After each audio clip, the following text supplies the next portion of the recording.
Thor is doing something special. He's gonna creep with his soldiers. He's using his builder, getting it low health to make sure that the Gondor soldiers alone can kill the wargs.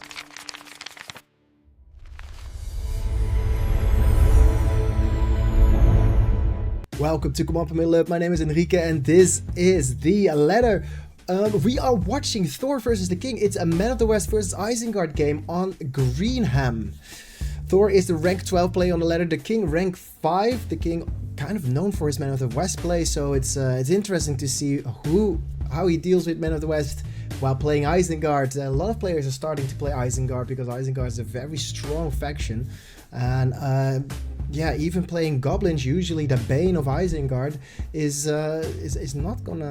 not really doing it lately in the matchups. I'm recording this live on twitch.tv/Enrique707. If you want to be part of the video and want to be in chat, you just like the screen below, you can go to Twitch, watch me there. So yeah, let's get into the game. Let's go to Greenham and watch Thor play the King. Alright, welcome to the matchup between Thor and the King. The King has never lost playing Isengard. He also doesn't play a lot of Isengard, so maybe he will lose against Thor. Thor is playing Man of the West. I love myself Man of the West, as all of you probably know by now. Beautiful map we got here. It is 2 troll caves. It is spider pits for both players, and there are some warkies.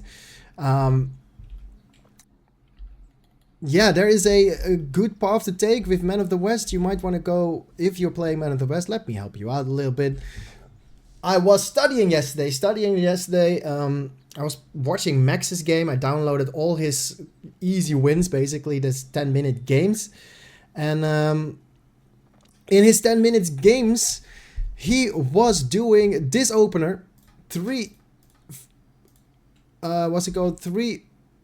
farms, actually a spearman, not a Gondor soldier, and a Gondor archery range. With your first pike, if you make spearman, this is the best move. You go creep something, probably this. Then you creep this. And with that income, with a troll cage and a warg layer, or a spider pit and a troll cage, you have a very powerful and great start. This is the tips. You also always want to get that eco boost. Now, Thor is doing something special. He's gonna creep with his soldiers. He's using his builder, getting it low health to make sure that the Gondor soldiers alone can kill the wargs. Normally you will go into defense mode against wargs. You want it to be in attack mode position.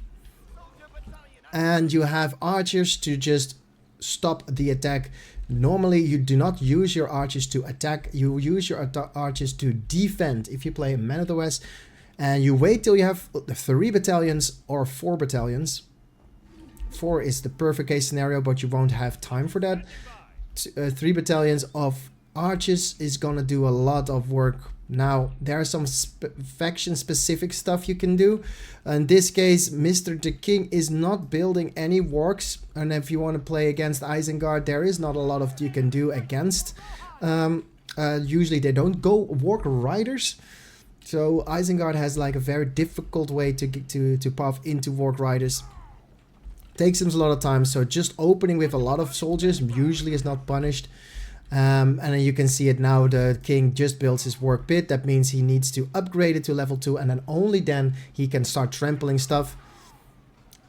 Very smart for going pikes now. And Mr. Thor is rallying calling a lot of battalions of units, and the Gondor soldiers are gonna take down the production. The King immediately runs back to his base with his builders to rebuild his production, and uses war chant to fight off this attack of Thor. However, Thor's attacks is way too powerful. He has a lot of soldiers, and the soldiers are doing damage to the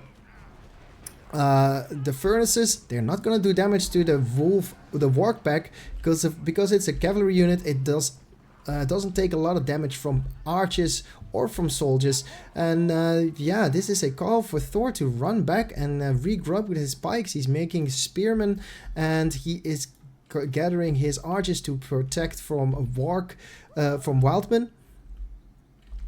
And war chant and and rallying call running out. And there's 3 battalions of wargs on the field. Well, warg packs, not very powerful, but powerful enough. They can probably stop this fight. And there are pikes now. The pikes are actually doing a lot of damage to the warg pack. And the warg pack is a 350 cost unit, which is very fast, but also a little bit vulnerable, as it only has 275 health per unit. However, in combination with all the other units, they do a lot of work, especially with the Howl, and the King is protected himself quite efficiently. A little bit of a combo for Thor down the bottom side of the map, trying to stop Isengard, the King, from expanding. However, there's a builder just very adventurous, and he's building furnaces all over the place. The wargs noticing the builder, sending his pack there to try and kill the builder. This is the hurt builder, I think. Is it the hurt builder? No, it's the healed builder. Big army for Thor. Thor did not get his creep, does not get the money boost, but he doesn't need to. He's building a stable now. Yeah, to finish up the build, it's a barracks, archery range, stable. That is what Max, the crocodile tail player, is doing. And you can copy that. Finally, Mr. TheKing is starting to creep a little bit of overcommitment with all these units. That means they are very much out of position. And this could have been a moment for the King to walk in. Obviously, he doesn't know that the King is out of position. So Thor is just waiting for his cav to be around. And there come the Rangers. You don't want the Rangers to get trampled. And our friend is still not level 2. He's only a level 1 work bit. And here is a big bulk of units for the King. He has spotted the army somehow and is now sending his units back to defend. Meanwhile, our friend Thor is going to creep the cave troll for a little bit of a money boost. It's 575 command points versus 725. Thor is very much in the lead, pressuring the King. Here's the combo. Soldiers and pikes are taking down a furnace. And a attack of Gondor's knights is close to the base of the King.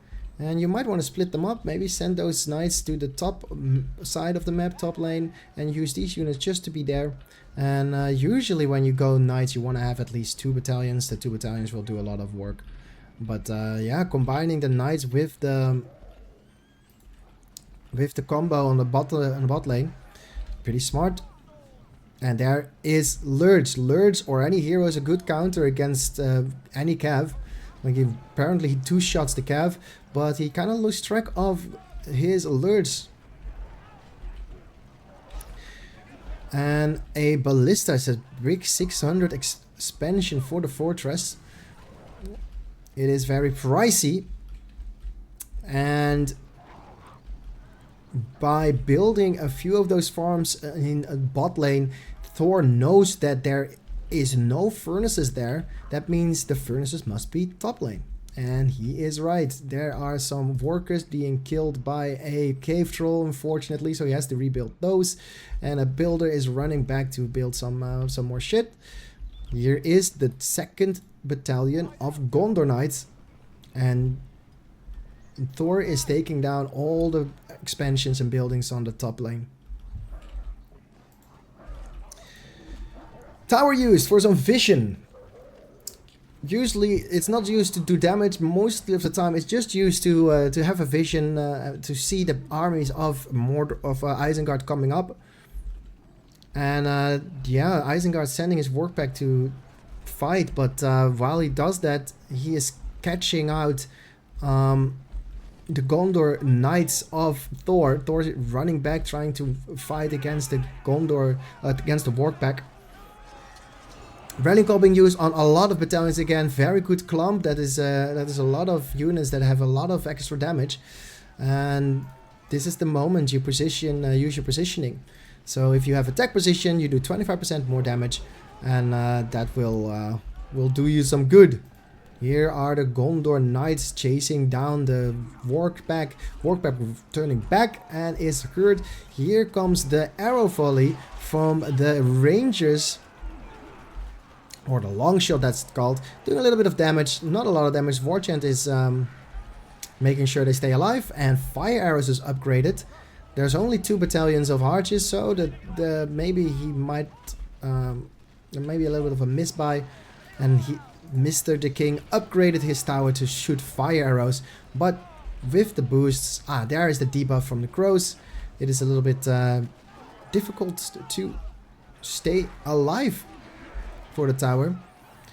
Units, the melee units out of position are surrendering. He's surrendering. The king is surrendering his Gondor soldiers of Gondor knights, Gondor archers to the onslaught of Isengard. Comeback, however, is pretty strong because the Rangers with fire is doing a lot of work. There was Tom Bombadil. Tom Bombadil is focusing down the resource buildings. Actually, is hitting the fortress. An extension on a fortress, which is a good thing to shoot down. And if you look at the base of the Gondor player, he has Grand Harvest, he's getting his upgrades, and he's getting tower guards together with the Gondor soldiers. Rangers being chased by Wargs. He should probably turn because he's gonna lose it anyway. And the Warg pack, it completely destroyed all the Italian ranges, which is a win for the king. Bottom side of the map, we have tower guards with Rangers just chilling. We have in the middle some tower guards, and this is a big fight that is easily won by Isengard. Oh, that is Theoden being crippled, and Theoden is not going to survive the pikes and the raged lurds, and there goes Theoden. That is a costly mistake. Again, tower guard standing still, not an attack move. Probably a good choice, but yeah, losing all his armies, and there is another rallying call trying to fight this small battalion of units for Isengard. It's 1,000 command points versus 625, and a Wildman summon, just empty, not gonna do anything. Longshot ready. Upgrades are being bought. Level 2 is being bought. Actually, it's not being bought, it's just experience. And Lurz is shooting down a stray battalion of tower guards. Still a few units here. And there come the X-throwers. Warchant used, now realizing there is no more rallying call. He can probably take the fight. And here is Longshot. The king scatters his units and is now spread out. The spread actually helps him, because he can now surround the Italian ranges. No, he decided to run back into the tower guards who are debuffed by the crows. But the debuff is not enough, as the fire arrowed Italian ranges are doing a lot of work shooting down the pikes. Top side of the map, we have a cave troll going down. Is there still a cave troll here? Yeah, there's still a cave troll there, but the big push in the middle of the map for Isengard player Mr. TheKing, taking down a farm of Thor. Gondor Knights close to the Italian ranges. Trying to maybe have some more presence on the map. Bottom side of the map, we still have those same tower guards combo with ranges trying to do some damage, but the wolf pack does its best. Meanwhile, the level 3 tower, level 3 furnace is shooting down the ranges, and without the ranges, the tower guards can't really do much. And here's another push. The king, the Thor is not relenting the pressure, and after taking down the money, he is going to use his rank 4 Rohan Spikeman to kill a few of his furnaces. The king on 600 command points versus the 1000 command points of Thor. This is such an eco advantage for Thor. It's almost impossible for him to fight back. Theoden is there with some leadership, and Lurs has the same leadership bonus for the Isengard players, but yeah, together with Faramir now, this mid position is very strong. Bot lane, we have a few of those extras trying to take down a farm, successfully doing so. But the upgrade on the marketplace makes it so that Thor gets his money back. Level 4 Rohan Spearmen are running for their lives, and the trample from the upgraded knights is going to be very difficult to deal with for Isengard. Tower Guards, heavy armored upgrades. They don't have... oh, Theoden dying again after the cripple. Wow. Experience going to a pikeman, I guess. Lurch really wants to have level 6. Maybe if he is lucky and he stays in the game long enough, Lurch might get in a position where he can turn the tide. Usually heroes are very strong if you keep them alive, because that is your win condition. The longer you stay alive, the better it is for the game, the more you get chances to get back into the game. Thor sending all his armies top lane, trying to catch out Lurch, and he might be able to, because Lurch is surrounded. There's the rallying call, and there could be a cloud break. There is a Tom Bombadil, and they are not targeting the Lurch, they are targeting the army, which is not a bad idea. Fully upgraded Gondor Knights are destroying furnaces, and here is level 1 Saruman. Well, so luckily the rangers were in defense position. Level 3 range in defense position can barely survive a trample from unupgraded Varg riders, and now everybody is retreating. There is the Eomer trying to combine an very strong upgraded and leadership boosted army for the Man of the West player. Thor is pushing top lane. Top lane going down, and Isengard is only on 600 command points. He has a lot of furnaces just to make sure that his command points are up. And losing a level 3 furnace drops his command point availability supply to with 100 command points.